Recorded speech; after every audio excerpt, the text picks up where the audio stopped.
রাজস্ব কাঠামোকে জনবান্ধব হিসেবে গড়ে তুলতে চায় বর্তমান সরকার, জানিয়েছেন প্রধানমন্ত্রী তারেক রহমান। তিনি বলেন, দক্ষ এবং টেকসই রাজস্ব ব্যবস্থাপনার মাধ্যমে জন আস্থা অর্জন সম্ভব।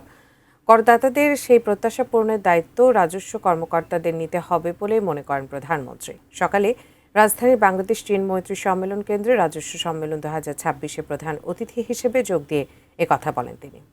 আমরা একটি নতুন আর্থিক শৃঙ্খলার অর্থ মন্ত্রণালয়ের অভ্যন্তরীণ সম্পদ বিভাগ ও জাতীয় রাজস্ব বোর্ড এনবিআর যৌথভাবে আয়োজন করেছে রাজস্ব সম্মেলন 2026।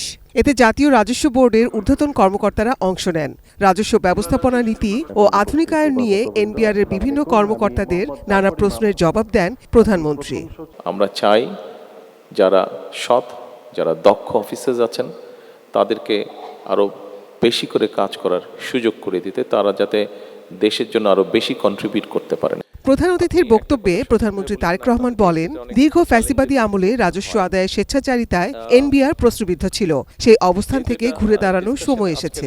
এনবিআর এর নীতি নিয়ম উপেক্ষা করে ব্যক্তি কিংবা দলীয় স্বার্থে কাউকে পৃষ্ঠপোষকতা, কারো প্রতি বিরূপ মনোভাব কিংবা রাজস্ব আহরণে স্বেচ্ছাচারিতা এনবিআরকে প্রশ্নবিদ্ধ করেছিল।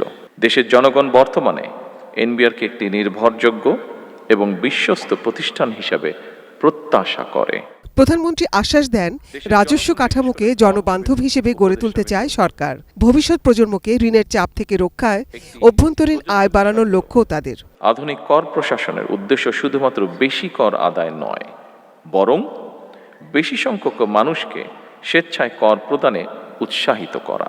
একজন করদাতা যিনি নিয়মিত কর আদায় করছেন, রাষ্ট্র যেমন তাকে সম্মানিত করবে, একইভাবে যিনি ইচ্ছাকৃতভাবে কর পরিহার করছেন তাকেও কর প্রদানের জন্য যথাযথভাবে উদ্বুদ্ধ বা আগ্রহী করে তোলা প্রয়োজন।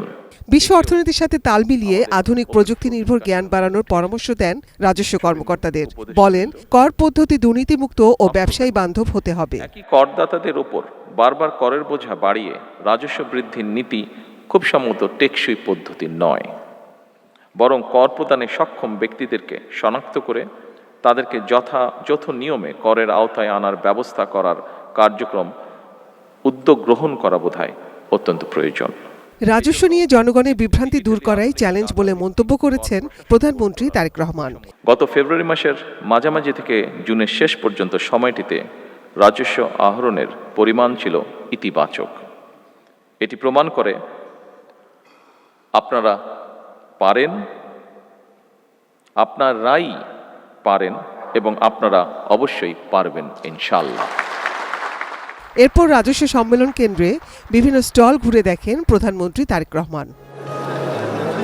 Nazia Afrin, ATN news, Dhaka.